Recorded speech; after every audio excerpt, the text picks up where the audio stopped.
Order! Order! You are an incorrigible delinquent at times. Behave yourself, man!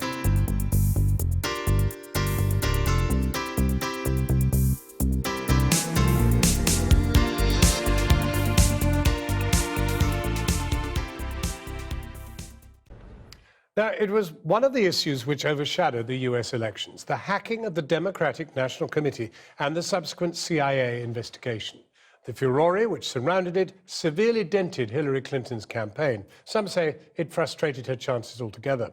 Now, Channel 4 News has learned that the same Russian group behind that cyber attack has also been hitting targets right here in the United Kingdom, according to security researchers. Jeff White has this report. So help me God. It was the hack that helped change the course of history.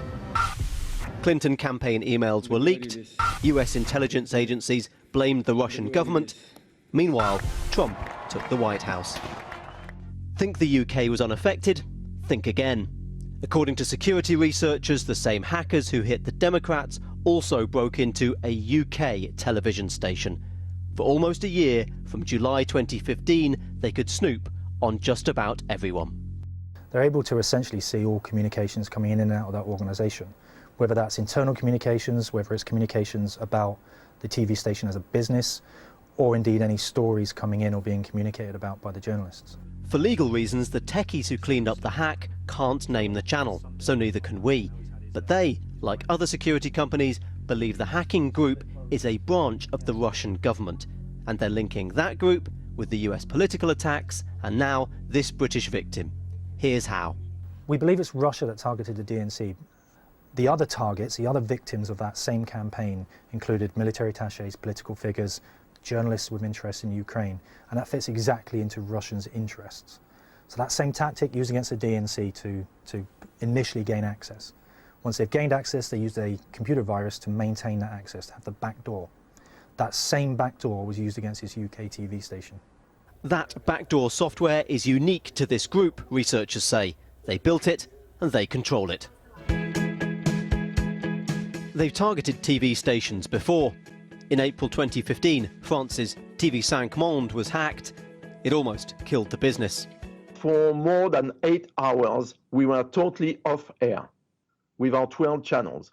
That's a big problem, because the first thing that you guarantee the satellite and the cable companies is that you always are going to send them a signal. So we could have lost all our broadcasting capacity throughout the world, which would have obviously killed the company. It's cost us 9 million euros in 2015 and 2016. Initially blamed on Islamic State hackers, it was later pinned on the same Russian group. Unlike TV5 Monde, the British TV station wasn't taken off air by the hackers. It's believed they may have been a test run for a potential future attack. But we've learned they aren't the only British organisation to be targeted by this shadowy hacker group, known to many as Fancy Bears. Data we've been given shows the scale of their operation.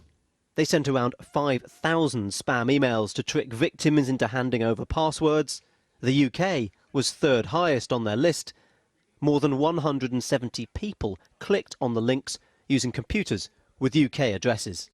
High-tech tactics, but a traditional political game, say security experts. It's fairly clear that the Russians are engaged in a sustained propaganda campaign. Clearly they've been active in the US, but they are active in Europe and they have various targets. So one shouldn't be surprised, I think, that they would be interested in media outlets. A spokesperson for the Russian embassy in London told us, "Without any details and proof, we cannot make a judgment on this allegation. The quality of proof produced in the notorious US intelligence report leads one to conclude that no trustworthy evidence exists so far. It is a murky business, a sort of free-for-all in terms of politicisation, and seems to be used as a means of keeping afloat Cold War politics." Murky indeed. But whereas the Cold War was waged in the shadows, today's information battles are fought in the glare of cyberspace.